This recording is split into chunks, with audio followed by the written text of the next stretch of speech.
So today is the 4-year anniversary of January 6th, and I'd like to lead you all in a spiritual meditation to help you find peace on the 4-year anniversary of this horrendous occasion. I'm just kidding. But in all seriousness, we've learned a lot since January 6th, or I guess you should say since January 5th, 2021. So I'm not going to go out here and be like one of those neoliberal types who will tell you that January 6th was actually even worse than 9/11 or Pearl Harbor, because far more American lives were lost on those days than on January 6th. But I'm also not going to be like a lot of the conservative networks, conservative independent media who say, well, that was just a little bit of a rowdy riot, a little bit of discontent boomers expressing their frustration, but not really doing anything wrong, and we need to pardon every single one of them. No. When you commit crimes, the justice system handles you, and that's exactly what we're seeing with the January 6th rioters. So here's the deal. What have we learned since then?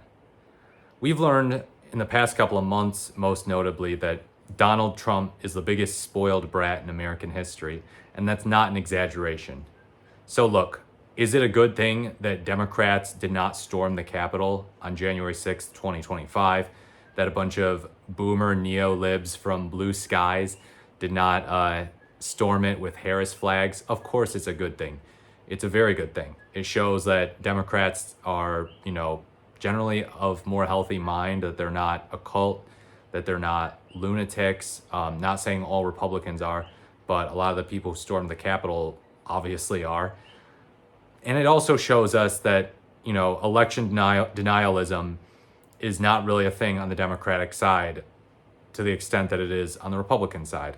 And this election denialism on the Republican side has been part of their major plunge into what I would call, ironically, postmodernism.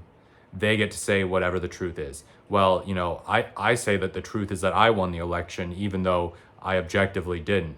It was actually a term that was used by people like Jordan Peterson at times, criticizing people on the left, saying, oh, you're postmodernist. Donald Trump is the ultimate postmodern president.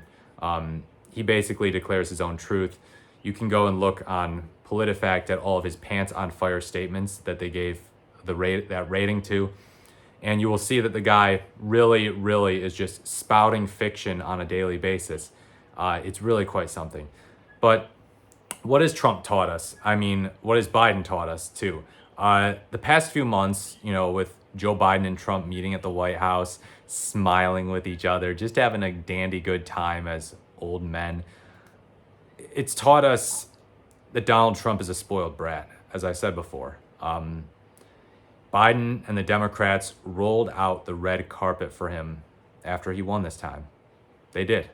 They made it so easy on him. I think there was someone who put it on X that, in 2021, we had a chaotic transfer of power to a peaceful administration. And now we're having a peaceful transition of power to a chaotic administration. Interesting little vice versa type thing that's going on there. A little reverse of what we had 4 years ago. But yeah, it's wild to see. I actually kind of expected neo-libs and, never Trump Republicans, just generally members of the Democratic Party, to be going absolutely ballistic over this, but they're staying pretty chill. Some of them, like Senator John Fetterman and Senator Joe Manchin, are already capitulating to Trump and MAGA. John Fetterman even saying, if you don't want Trump to succeed, then you're rooting for America to fail. Okay, really? What about when he pushes policies that will cause America to fail? Because inevitably, some of those policies will cause America to fail. Think about the tariffs. Think about his reckless foreign policy he's advocated for, allowing Putin to potentially win the war against Ukraine. Think about the environmental disaster that could be wrought from his regulatory decisions, the effects that climate change could have on some of the most vulnerable states in our country. So Democrats are wrong to capitulate to Trump. And the fact that they are, it shows that they're the bigger people, I guess. But sometimes being the bigger person doesn't always mean being the better person. And sometimes being the bigger person doesn't help your country.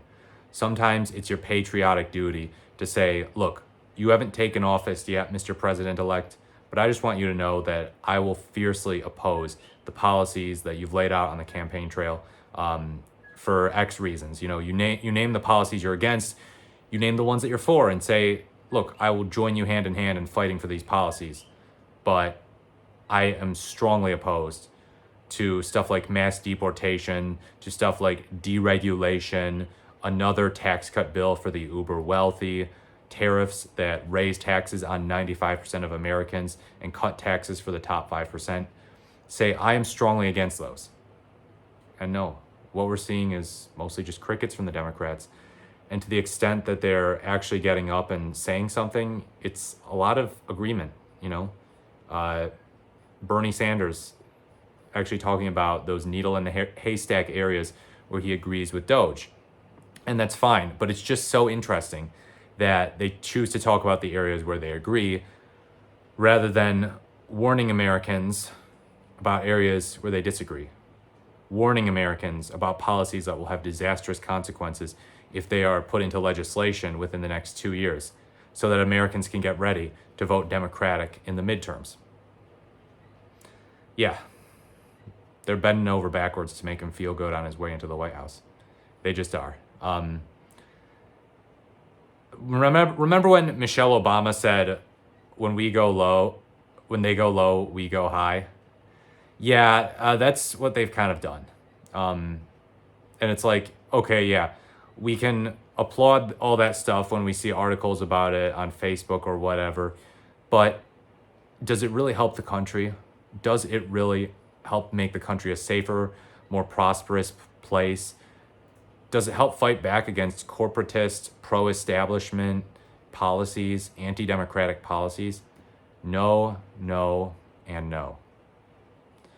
So I get the idea. You know, Joe Biden, you know, he's leaving office. I used to think he genuinely hated Trump, but now I'm starting to question that. He had some tough words against him the other day, but yeah, I mean, I also feel like maybe he's kind of mad the Democrats pushed him out for the nomination. So he's like, yeah, whatever. I'm kind of mad at my own party. So maybe I'll cozy up to Trump a little bit and be all smiles when I meet with him after he wins the election.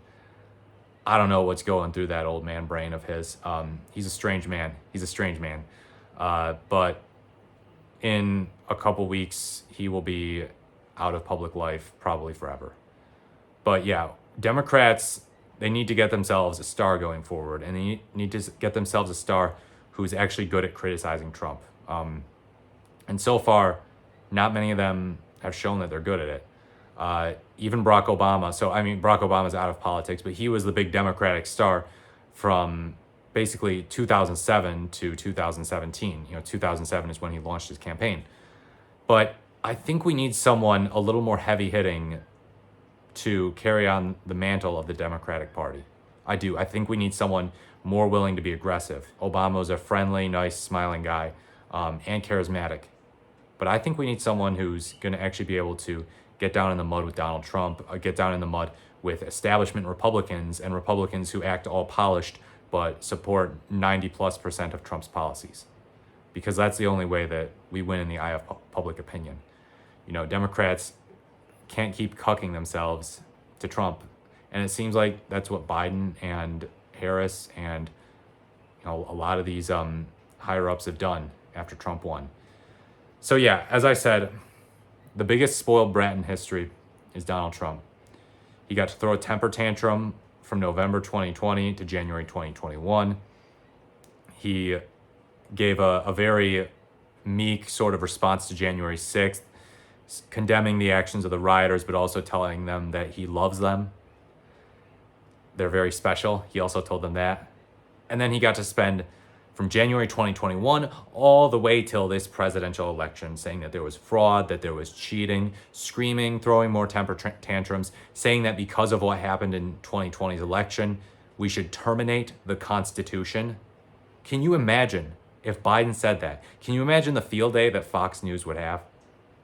But no, this guy, you know, we hold him to a lower standard, a way lower standard. The most spoiled brat in history gets to say whatever he wants. Whatever. Terminate the Constitution, yeah. Constitutional conservatives will get in line to support that. Either that or they'll just outright ignore it, sugarcoat it, what have you. Motivated reasoning really is a scary thing. And that's what these people do with Trump. Their conclusion is that he's the good guy and he's got to get what he wants, so we've got to bend over backwards to help him. Put the square peg in the round hole. That's what they're doing. The Supreme Court, the same thing. Someone made the point the other day that does the Constitution even really exist? Or is it just now going to be the means by which we defend or excuse whatever Trump does at the Supreme Court level? Is the Supreme Court, with its 6-3 majority, just going to say, well, the Constitution means that, you get immunity for all this stuff and you don't get immunity for this tiny sliver of your actions, official duties. Whatever you can argue is an official duty, you get immunity for it. So Donald J. Trump, you cannot be prosecuted for this whole swath of stuff that you probably should be prosecuted for. That's what happened back in July 2024. And yeah, people are noticing. People are noticing that it's not a good look, that the Supreme Court is really undermining its legitimacy and being activist in favor of the most spoiled brat in American history. So he's got Congress bending over backwards to do whatever he wants, making sure the spoiled brat gets what he wants, the baby gets his bottle. He's got the Supreme Court doing that exact same thing. And he's got the outgoing members of the executive branch, Joe Biden and Kamala Harris, doing the exact same thing, making sure he gets a perfectly peaceful transfer of power, not pointing out what a gosh darned hypocrite he is about throwing his temper tantrum last time around and now being like, oh, we get such a peaceful transfer of power, yeah, man. And yeah, I know he's being pleasant. He's happy he won, but that's just it. Your character is not shown at all by how you act when you win and when things are going your way. Your character is shown by how you react when you fail, when you don't get what you want. That's what happened to Donald Trump in November 2020, and he acted poorly. He failed the test of character. Biden and Harris passed the test of character. But in the process, have the Democrats really made the country a better place? Everyone's saying, people approve of Trump's transition. The reason they approve of that is because Biden is making it easy for Trump. Not necessarily because Trump is picking these amazing cabinet picks. I mean, think about Kash Patel and Pete Hegseth, both total partisan hacks for the Republican Party, especially Kash Patel, a total Trump sycophant who writes children's books about Trump being a special victim who we need to help, and Hillary Clinton being an evil witch, and the Democrats going after him like the big bad villains that they are. It's absurd. And I was a lot more conservative, I'll say, back in 2012, 2014. I was more sympathetic to the Republican Party. If you had told me that the Republican Party would have had someone at the top of their leadership who acts this way and who is essentially, pampered like this by their own party, and who people are just a total sycophant towards, no matter what, and who basically knows next to nothing about policy, I would have said, no way, the Republican Party is far too intelligent for that. They're far too sophisticated. They're far too decent. And now it's like, well, I didn't see that coming. What are they going to have in the 2030s? Are they going to have a literal clown? What's going to happen? Are they going to have a literal neo-Nazi or a Klansman? I don't know. I know a lot of neo-Nazis don't like Trump. There are still plenty of people on the right, who will push back on him for being too left-wing, basically. But, how much is it worth? They're not going to get their voices heard. They're just not. The Republican Party is a Trump party. Nothing more left-wing, nothing more right-wing. They're the hard right, but not absurdly far right, not neo-Nazi-esque Trump party right now. But yeah, these are just my thoughts on this 4th anniversary of January 6th. Everyone, make sure to do some special January 6th meditation today. I'm just joking. Take a deep breath, though. Get ready. Mobilize. Pay attention to politics. Read up, but don't let it consume your life. Make sure to have some fun. Make sure to get some exercise. Make sure to have some good food and beverages and have a fun time with your friends. That's what I'm here for. Party it up, live it up, laugh too. Donald Trump's a funny man. You know, you got to admit, sometimes in spite of the horrendous policy and the outlandish behavior, he drops some hilarious comedy bombs that even partisan Democrats have to admit are pretty freaking epic. But yeah, difficult times are probably ahead. Difficult times are probably ahead because the most spoiled brat in American history got the White House back after throwing a temper tantrum for 4 whole years. Let me know what you think in the comments. Please like, comment, or subscribe to the channel. Thank you so much for watching, and I look forward to speaking to you in the next video.